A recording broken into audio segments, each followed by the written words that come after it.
반갑습니다. 별로 안 반가운 사람도 있는 것 같네요.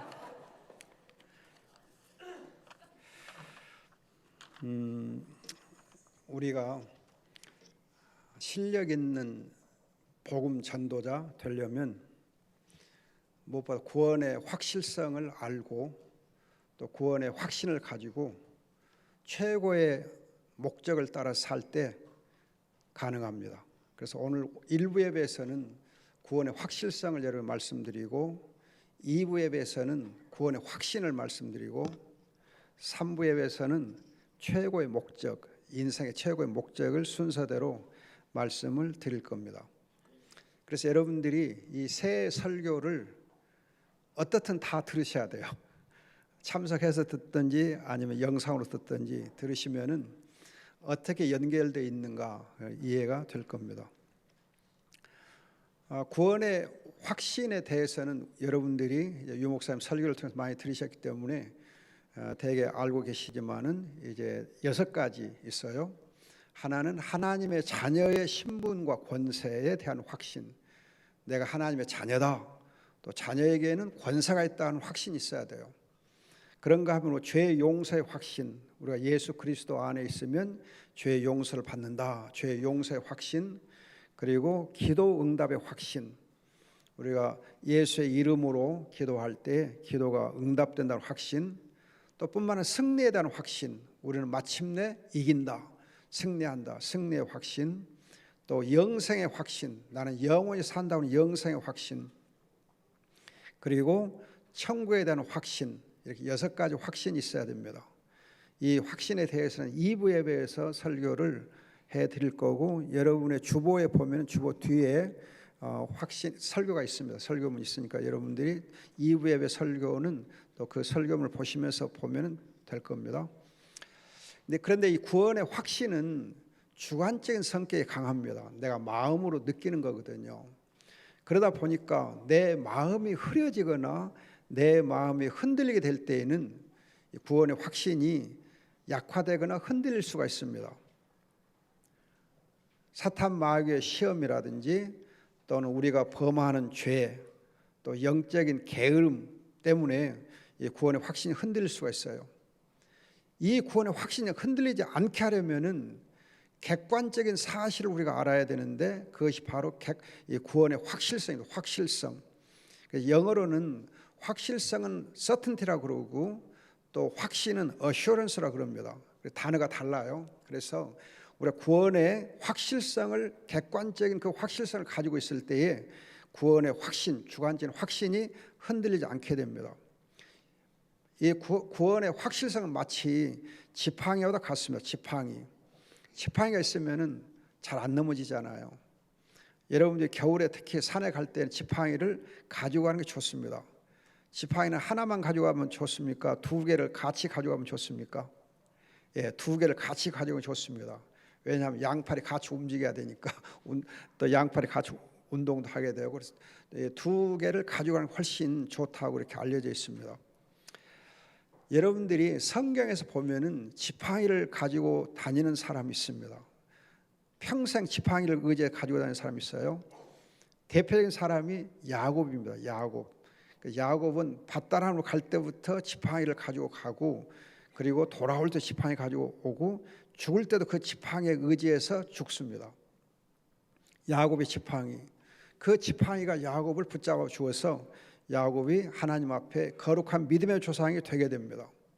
지팡이에 의지해서 야곱은 하나님의 사람 야곱이 된 겁니다. 또 여러분이 이제 지팡이로 유명한 사람이 모세입니다. 모세가 지팡이로 이스라엘 백성을 애굽에서부터 건져낼 수 있었습니다.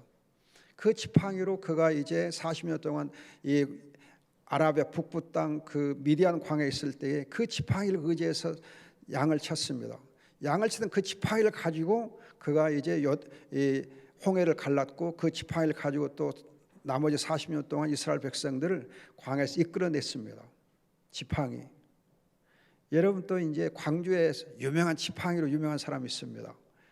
성자의 지팡이라는 책이 있는데, 광주 중앙교회 초대 목사였던 최흥종 목사님이라는 분이 계십니다. 이분이 문둥의 지팡이를 가지고서 그 지팡이를 의지해서 평생 목회했던 분입니다. 문디가 가졌던 그 지팡이를 의지해서 하나님께 쓰임받은 사람입니다. 그래서 최영종 목사를 통해서 여수 요양원이 생겼고 소록도에 병원이 생겼고 기독병원 결핵병도 생겨났습니다. 그런 놀라운 이제 그 목사님이 평생 그 지팡이를 의지해서 하나님 앞 쓰임을 받습니다. 지팡이는 여러분 구원의 확실성을 상징할 수 있고 구원의 확실성이 있을 때 우리가 하나님의 앞에 귀하게 쓰임을 받을 수 있습니다. 그럼 구원의 확실성은 어떻게 이루어지는가? 여러분 로마서 8장 1절에 보면은 우리가 그리스도 예수 안에서 예수 안에 있는 자, 그리스도 예수 안에라는 단어가 있습니다. 그리스도 예수 안에 있을 때에 정죄나 심판이 없습니다. 그래서 로마서 8장 1절 그리스도 예수 안에 있으면 정죄와 심판이 없다, 정죄가 없다 그럽니다. 그런가 하면 여러분들 8장 2절에 보면은 그리스도 예수 안에서 그 있는이란 말이 없어야 돼요. 그리스도 예수 안에서 1절로 똑같습니다. 그리스도 예수 안에 있는 자에게는 그런 뜻이에요. 예수 그리스도 안에 있으면 생명의 성령의 법이 죄와 사망의 법이 우리를 해방시켜 줍니다. 해방시켜 줘요. 번역이 잘못돼 가지고 많이 오해를 하는데 예수 안에 있는 성령이 아니고 예수 안에 있을 때에 우리가 예수 안에 있을 때에 성령께서 죄와 사망의 법에서 우리를 건져 주십니다. 예수 안에 있는 자에게 예수 안에서 성령이 그리스도가 보내신 그 성령이 우리를 죄와 사망의 법에서 해방시켜 주십니다. 다시 말하면 그리스도와의 신비한 연합, 내가 그리스도 안에 있고 그리스도가 내 안에 있음으로 말미암아서 우리는 정죄나 심판이 없고 자유를 누립니다. 그렇기 때문에 이 자유, 즉 신비한 연합으로 말미암은 그 자유 때문에 우리의 구원이 확실한 것입니다. 내가 여러분 죄를 안 범해서도 아니고 내가 거룩해서도 아니고 그리스도 안에 있을 때에 그리스도 때문에 심판이 없고 자유케 되기 때문에 그 그리스도로 인하여서 우리의 구원이 확실한 것입니다. 나 때문이 아니에요. 여러분들이 믿음 생활 때 정말 주의할 것은 나를 너무 보면 안 돼요. 여러분 오늘 찬양할 때 시선을 찬양하시던데 보면은 내 눈이 그리스도에게 고정됐을 때 내가 주님을 온전히 바라볼 때에 그때 우리 안에 하나님이 일하십니다. 그리고 하나님이 일하신 걸 우리가 확신할 수 있어요. 그리스도를 보면 구원이 확실합니다. 그런데 나를 보면 구원이 흔들려요. 여러분 아무리 내가 이 믿음 생활을 잘한 것 같아도 전도를 잘한 것 같아도 나는 나예요. 별것 없어요. 저를 보면 속할 말 없잖아요. 별거 없어요. 여러분들이 자기를 보면은 항상 실망할 수밖에 없어요. 내 모습 나이 먹으면 더 늙어지고 쪼그라들고 하니까 실망해요. 늙어가면서 여러분 건강이 예뻐지는 사람은 없어요. 누구도 나이는 못 해봐요. 그런 것처럼 내가 나를 보면은 실망하고 넘어져요.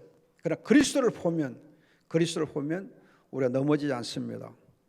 그 다음에 여러분 오늘 읽었던 본문 8장 30절 보면은 하나님께서 미리 정하신 자들을 부르시고 부르신 자들 의롭다 하시고 의롭다 하신 자들을 영화롭게 하셨다 했는데 이 말씀에서 여러분 주의할 거 있습니다. 뭐냐면은 이 여기에 사용된 단어가 이제 동사가 4개가 있는데 미리 정하셨다, 즉 작정하셨다, 부르셨다, 의롭다 하셨다, 영화롭게 하셨다 4개 동사가 있어요. 그런데 이 4개 동사가 헬라의 경우에 있어서 부정 과거형이라는 이 시제를 씁니다. 다시 말하면 과거형인데 이 헬라의 경우 과거형은 우리가 생각하는 과거 그런 것 아니고 현재 미래에 대한 과거가 아니고 여기서 말하는 과거는 확정된 사실을 두고 말할 때 과거형을 씁니다. 확실한 사실을 두고 말할 때 변경될 수 없는 사실, 불변의 사실을 두고 말할 때 과거형을 써요. 그래서 여러분들이 보면은 영화롭게 하셨다 하는 이 말은 사실은 우리가 육체가 부활할 때 영화롭게 됩니다. 그때 영광스럽게 되거든요. 이게 아주 미래에 될 일인데 여기에는 과거형을 썼어요. 과거형을. 왜 과거형을 썼느냐?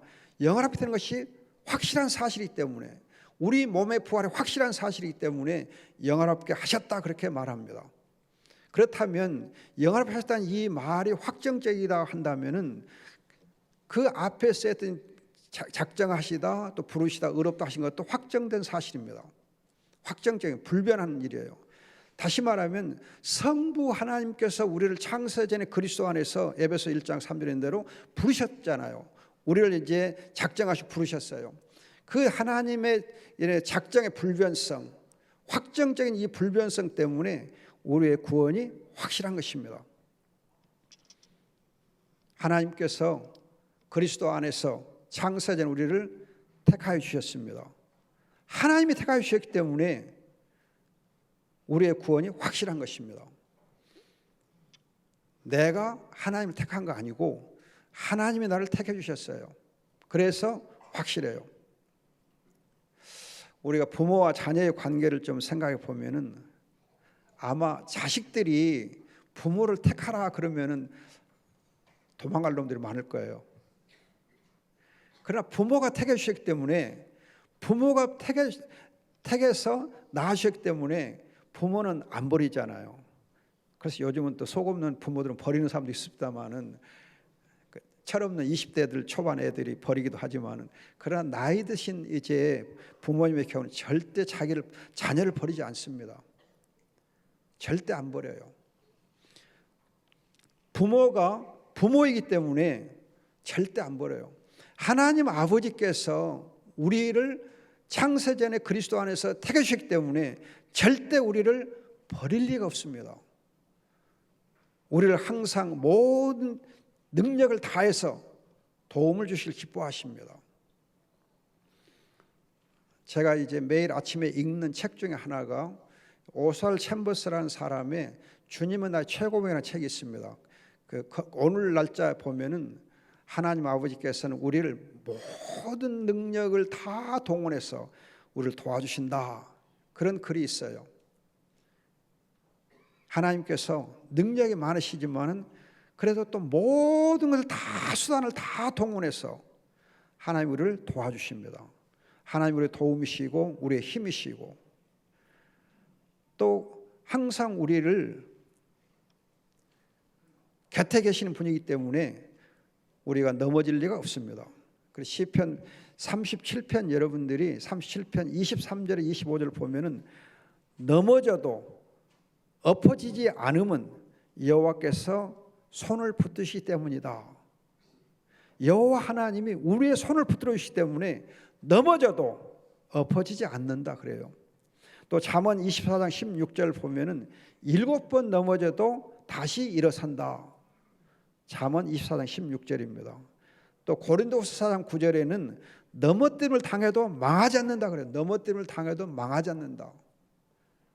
아버지 하나님이 그리스도 안에서 성령으로 우리를 도와주시기 때문에 넘어져도 엎어지지 않고 망하지 않습니다. 하나님의 자녀는 결코 엎어지거나 망하지 않습니다. 넘어져도 코가 안 깨집니다. 기가 막히게 하나님이 잘 도와주세요. 자, 성부 하나님의 작정의 불변성 때문에 우리의 구원은 확실합니다. 그 다음에 여러분 8장 34절, 로마서 8장 34절을 보면은 누가 정죄하겠느냐? 죽으셨을 뿐만 아니라 살리심을 받으신 분은 그리스도 예수님이시다. 그분께서는 하나님 오른편 쪽에 계셔서 우리를 위하여 간구해 주신다 그럽니다. 여기 보면 죽으셨다는 말씀과 하나님 우편에서 간구해 주신다는 말씀이 있습니다. 예수님 죽으시다 어떻게 죽으셨습니까? 십자가 못 박혀 죽으셨습니다. 그럼 예수님께서 왜 십자가 못 박혀 죽으셔야 됐는가? 여러분, 율법이 요구하는 게 두 가지가 있습니다. 율법의 요구는 두 가지예요. 하나는 율법을 잘 알고 순종하라 하는 요구이고, 잘 알고 순종해야 돼요. 법을 잘 알고 그 법에 맞게 순종해야 됩니다. 두 번째 요구는 불순종했을 때, 율법을 범했을 때에는 벌을 받아라, 벌 받을 것을 요구합니다. 그러니까 순종을 요구하고 불순종했을 때 벌 받을 것을 요구합니다. 상은 별로 얘기 안 해요. 율법은 벌 받을 것을 많이 얘기해요. 왜냐하면 우리가 율법을 다 잘 못 지키기 때문에. 그러면 이 율법의 두 가지 요구, 즉 순종과 형벌에 대해서 예수 그리스도께서 십자가상에서 죽으실 때 이 두 가지 요구를 다 이루어 주십니다. 다시 말하면 요한복음 19장 30절 보면은 다 이루셨다 함으로 해서 모든 성경에 있는 모든 계명들, 모든 율법들을 예수님에게 요구하는 모든 것들을 하나도 빠짐없이 다 이루어 주십니다. 그래서 마태복음 5장 17절 18절 보면 내가 온 것은 율법과 선지자의 모든 것 하나도 빠짐없이 다 지키러 왔다 그래요. 그래서 다 지켜주십니다. 모든 율법을 다 순종해 주셨습니다. 그런가 하면은 우리가 율법을 불순종한 것에 대해서 형벌과 진노와 저주를 대신 십자가상에 다 당해주십니다. 그걸 두고 우리가 예수님의 공로라고 그래요. 공로라. 예수님께서 우리를 위해서 공로를 세워주십니다. 율법을 다 지켜주십니다. 율법을 불순종한 우리들 때문에 모든 형벌과 모든 저주와 모든 진노를 대신 다 당해주십니다. 뿐만 아니라 그가 흘리신 피로, 십자가에서 흘린 그 피로 우리의 죄값을 지불해 주셨고 그 피로 우리의 죄를 씻어 주셨습니다.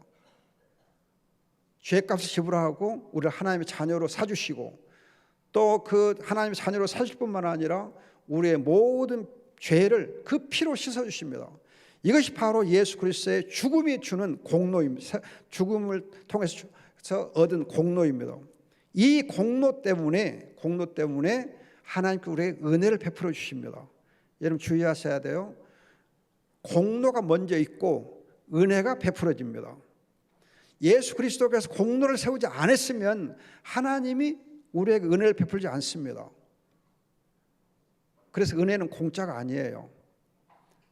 우리 편에서 보면 공짜이지만은 하나님 편에서 보면은 하나님께서는 예수 그리스도를 통해서 이미 율법에 대한 모든 걸 다 지불하게 만드시고 그리고 나서 우리에게 은혜를 베푸신 것입니다. 그 공로를 인해서 예수 그리스도께서 하나님 보좌 앞에서 중보기 되십니다. 제가 박성기 목사님 책상 위에 보니까는 김춘 목사님이 쓰신 뭐 하나님의 꾀쟁이 뭐 책이 있더라고요. 근데 거기 보니 국선 변호인이라는 단어가 있더만 국선 변호인 그 말들이 있던데 여러분 정말 이 국선 변호인이 똑똑하면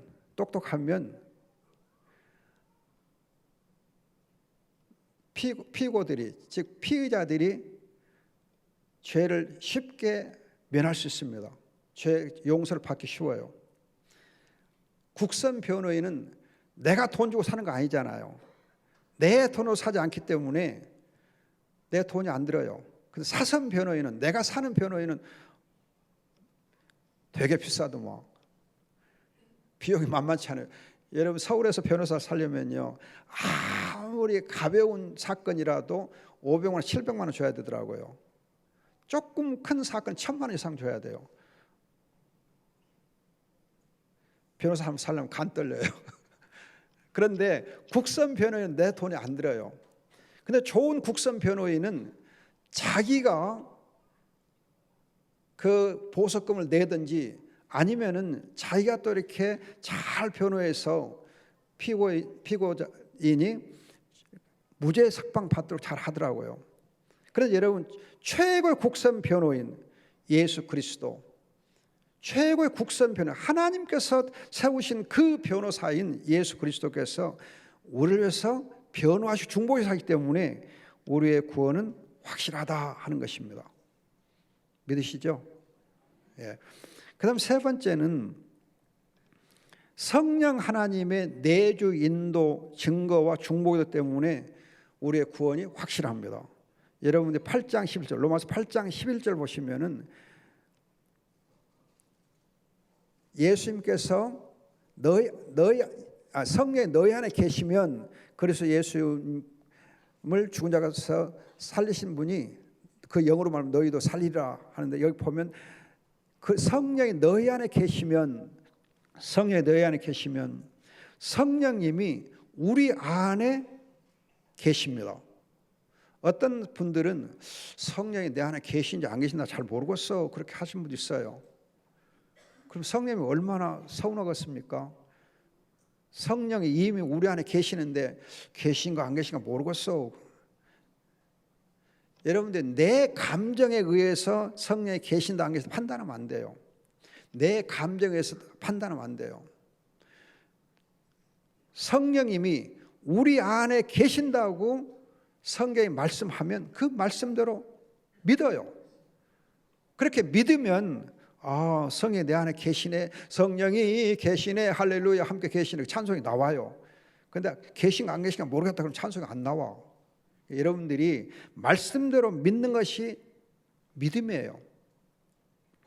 성령 우리 안에 계십니다. 아멘. 그리고 14절 보면 누구든지 하나님의 영으로 인도하시는 받는 자들은 하나님의 아들들이다. 성령 우리 안에 계시면 가만히 계시는 거 아니고 그냥 계시는 끝나지 않으시고 우리를 성령께서 하나님의 말씀을 따라 인도해 주십니다. 인도하세요. 말씀으로 인도하세요. 말씀 따라서 인도해 주십니다. 그리고 여러분들이 16절 보면 성령이 친히 우리 영으로 더불어 우리가 하나님의 자녀를 증거해 주신다 그래요. 증거해 주신다. 성령이 증거해 주십니다. 그래서 우리가 하나님의 자녀인 것을 알게 해 주십니다.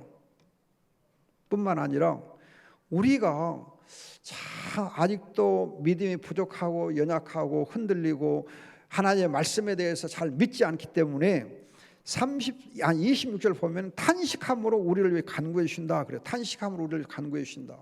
그런데 어디서 간구하시는가? 우리 안에서 간구해 주십니다. 우리 안에서 우리를 위해서 간구해 주세요. 여러분들이 이 말씀을 주의할 것이 뭐냐면은 아까 34절에서는 예수 그리스도께서 우리의 국선 변호인으로서 하나님 보좌 우편 곧 지성 하늘의 지성소에서 우리를 위해서 중보기도 하신다 그랬잖아요. 그런데 26절에서는 성령께서는 우리 몸 안에 거하시기 때문에 우리 몸을 성령의 성전 삼아서 우리 몸 안에서 중보기도 해주십니다. 성자는 하늘의 지성소에서 하나님 보좌 앞에서 중보기도 해주시고 성령은 우리 몸을 성령의 성전 삼아서 우리 몸 안에서 성령 중보기도 해주십니다. 그러니까 여러분들이 성자는 하늘에서 성령은 우리 몸 안에서 중보기 하기 때문에 우리의 구원이 확실할 수밖에 없어요. 그런가 하면 여러분들이 또 하나 주의할 것은 디모데전서 2장 1절 보면은 성도들은 교회 안에서 중보기도 합니다. 교회 안에 중보기도 해요. 성도들은 교회 안에 중보기도 하시고 성령은 우리 몸 안에서 중보기도 하시고 성자는 하늘 보호자 우편에서 하늘의 지성소 중보기도 하기 때문에 우리의 구원은 누구도 흔들 수가 없습니다. 확실해요. 여러분들이 정말 주의하셔야 돼요.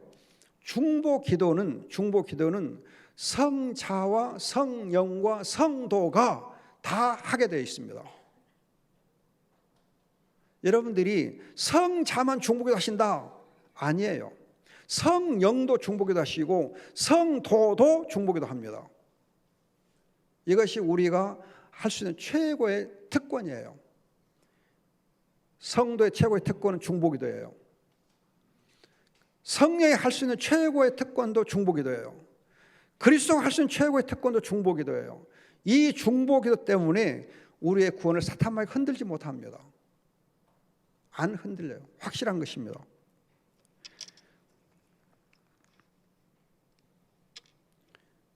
이렇게 성부와 성자와 성령 삼위 하나님이 우리를 작정하시고 우리를 중보기도 해주시고 우리를 죽어주시고 우리 안에 거하시기 때문에 우리의 구원이 확실하기 때문에 이 구원의 확실성을 아는 신앙을 가지고 있으면 구원의 확신이 흔들리지 않습니다.